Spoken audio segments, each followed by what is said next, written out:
mission. Similarly, the Coalition of Disaster Resilience Infrastructure brings together all relevant stakeholders for a comprehensive approach. We have always prided ourselves as the first responder in our region, a friend in need. Be it earthquakes, cyclones, Ebola crises, or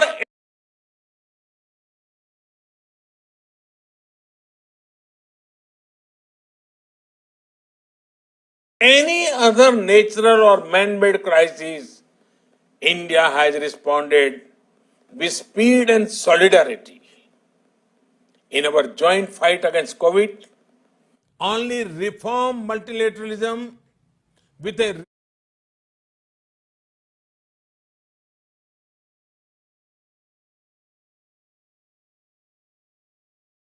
reform United Nations as its center can meet the aspirations of humanity. Today,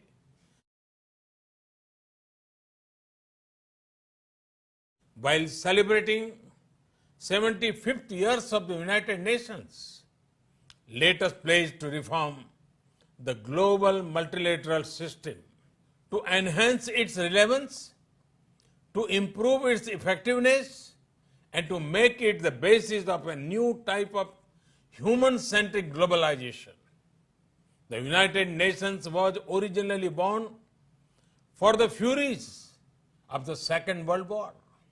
Today, the fury of pandemic provides the context for its rebirth and reform. Let us not lose this chance. Excellencies, India has been elected to the United Nations Security Council at this very important time.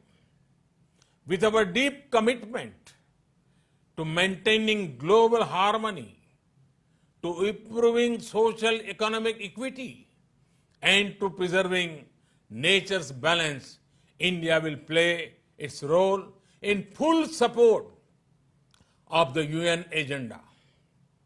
Namaskar. Thank you very much. Thanks. And that was a play out of the Prime Minister's speech a little earlier to the UN ECOSOC. बिल्कुल, और इस मंच पर प्रधानमंत्री नरेंद्र मोदी ने भारत का पक्ष रखा और कई अहम बातों को रेखांकित किया, जिनमें सबसे बड़ी बात जो प्रधानमंत्री ने की वो यही